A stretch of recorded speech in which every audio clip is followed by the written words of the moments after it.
Hi everyone, in this case reading video we're going to look at the Silverbrook and Lindley case, which was a case that concerned an employment contract and whether a loss of a chance to receive a bonus was compensable loss. Alright, okay, so the facts of this case. So here Lindley was an employee of Silverbrook. So she was given an annual salary, paid an annual salary. There were a couple of terms in her contract that were breached, and the first of those was that her salary would be reviewed annually, although there was discretion whether that her review resulted in a raise. Another clause of the contract stated that Lindley was eligible to receive an annual performance bonus of $40,000. Subject to her meeting set objectives at the end of each quarter. And if she meets those set objectives, she was supposed to get $10,000. So $10,000 times 4, which is the 40,000 figure there. Okay. While there was that clause in there around the performance bonus, whether she would actually receive that bonus was essentially entirely within Silverbrook's discretion. Okay.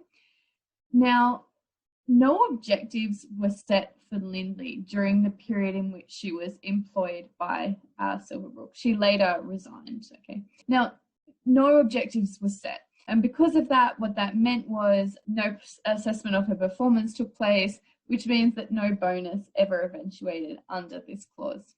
Okay. Now, after she resigned, another thing to keep in mind is that she actually received an Excretion payment of approximately $48,000. And this payment was a gift, okay? And it's relevant because one of the two issues in the case was not only whether the loss of an opportunity to receive that bonus was compensable loss, okay, because that process was never followed around setting the objectives and then measuring her performance. So whether that loss of opportunity to receive a bonus was compensable, but also if it was compensable, whether that Excretion payment had to be deducted from the award so as to avoid overcompensation. We'll come back to that payment in a minute in the case reading guide. Okay. Ultimately, it was held in the case that the loss of the chance, the loss of commercial opportunity, was a compensable loss despite the extent of Silverbrook's discretion. However, the Excretion payment was properly characterised as remuneration and therefore it was deductible from the damages to be paid. Okay, now let's look at the case in more detail. All right, so in terms of our questions, I've got lots of little questions for you for this one. All right, so first question, in what year did the respondent begin to work with the appellant? Okay, this was in September 2003. She began her job at Silverbrook. Who terminated the employment contract and in what year? So the employee terminated the contract in July 2008. So she worked there for approximately 5 years. And in those 5 years, not one of those $10,000 bonuses per quarter were received. What is an Excretion payment? That's a payment made where there's no obligation to make it. So when she finished up with Silverbrook, she was paid her last fortnight's pay and then was paid this additional amount on top, $48,000, which in the turns out in the case, the Silverbrook's director describes that payment as for the next 3 months. So it gave her 3 months in lieu, essentially. And at the time the payment was made, they knew, the director knew that Lindley was considering legal action. So it was kind of associated with this potential action, although there was no obligation to make that payment and there was nothing signed saying it was in full settlement of the action against them or anything like that. Okay. All right, so number 4, what were the alleged breaches of the employment contract? Okay, there was the failure to set objectives pursuant to these particular clauses, which were clause 4.2. And also there was a failure to assess Lindley's performance against them, and obviously subject to the appellant's discretion, if the set objectives were set, there was also that failure to actually pay her the bonus, the $10,000. Now, did the primary judge find that each of the 3 alleged breaches had been committed? Yes, the primary judge did, and you can see that at 33 there, okay, in the judgment. All right, so the next question. So the primary judge found that clause 3.2 of the employment contract had been breached. Why did the primary judge not award any damages for this breach? Okay, so clause 3.2 provided that her salary would be reviewed annually, but that Silverbrook was not obliged to increase her remuneration at any time. Okay, so there was no performance review conducted for the purposes, this annual review for the purposes of salary review.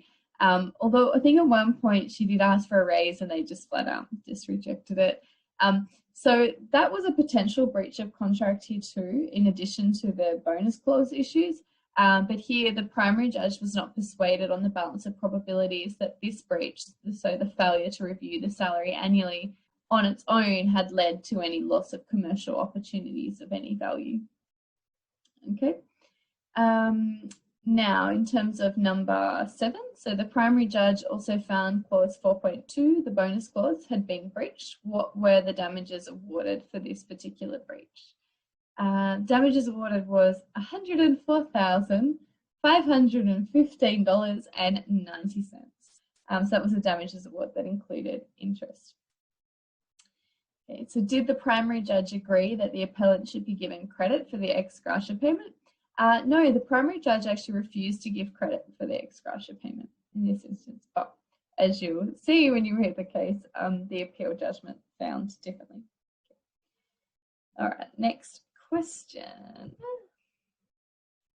So what were the bases of the appellant's appeal? Okay, so there were 4 bases of appeal here. So the first was that the primary judge had erred in characterising the claim as one representing a loss of commercial opportunity.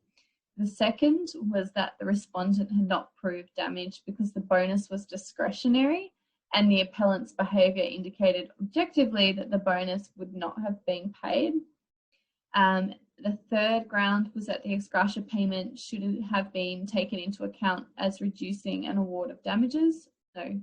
Yes, should have been taken into account as reducing the award of damages. And the fourth ground was that the respondent should not be entitled to an award of damages where she abandoned substantial elements of her case. All right. So in terms of the next question then, so did the judge find that the primary judge had erred in the methodology by which damages were calculated in relation to the bonus clause? Yes, the real inquiry, according to the appeal judge, should have been whether the plaintiff had, on the probabilities, established that the breach had actually caused the loss. So he held that it must be more than a 50% chance, and that the trial judge had found more than a 50% chance in years 1 and 2, but less than a 50% chance in year 3. And therefore, Lindley was entitled to damages of $80,000, which equaled the full bonus for years 1 and 2, rather than a percentage of the bonus each year. So the appellant gave evidence that she would not have, in any circumstance, paid the respondent a bonus irrespective of her performance. So this was a discretion that the director, Ms. Lee, could freely exercise under clause 4.3 of the contract.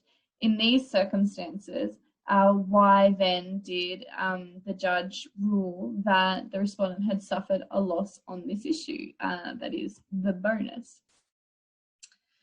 Yeah, so here, because the appeal judge held that the trial judge was entitled not to accept the appellant's evidence, he saw no reason to interfere with the trial judge's conclusion that the bonus would more likely than not have been paid in years 1 and 2. So while Ms. Lee's evidence, was quite straightforward in that the bonus was never going to be paid, it was within the trial judge's, scope to be able to reject that evidence there, particularly in relation to years 1 and 2, the years in which Lindley's performance was very good. Okay. All right, so in terms of the question 13 then, Why did the trade practices count see the respondent's damages reduced? In that instance, it was because that count was abandoned without notice at the trial, and therefore an allowance should have been made for this in favour of the appellant on costs awarded against it. And then number 14, returning to the subject matter of question 12 above, which was to do with Miss Lee's evidence. According to President Alsop, what part of the appellant's evidence played in determining the question of whether or not she should have paid Lindley, Lindley a bonus? Here, President Alsop said that her evidence revealed that she did not understand or appreciate her obligation to exercise the discretion in a manner which was not arbitrary, capricious, or unreasonable. So essentially here, Miss Lee thought that she could just do whatever she wants because of that discretion in the contract. However, President Alsop here makes it clear that you must exercise discretion in a manner that's not arbitrary, capricious, or unreasonable. Now, just before I finish, I actually had one other thing I wanted to mention to you. I've just got this on another page. Just give me a second. Okay, so in terms just generally for loss of a chance, and I'll go through this again in class, we covered it just briefly in the slide there when talking about why years 1 and 2 were recoverable for the bonus but not the others. With these types of cases, you need to establish on the balance of probabilities that some loss or damage has been suffered, okay, as a result of that breach. So you need to establish some loss or damage has been suffered on the balance of probabilities. But then once you're at that point, so once you've proven that some damage has occurred, as was the case in this case in years 1 or 2, then all you need to do is look at the possibility or the probability of that future hypothetical event occurring. So what that means is that as long as you can prove on the balance of probabilities that some loss or damage occurred, the probability of the event happening itself doesn't need to be more than 50%. Okay, so if you can prove on the balance of probabilities that some loss or damage has occurred, the actual chance of the thing happening can be less than 50%. Okay, it just needs to be more than a speculative chance. Okay, so it just has to be a real or substantial chance, such as that she would get the bonus. Okay, all right, thanks everyone.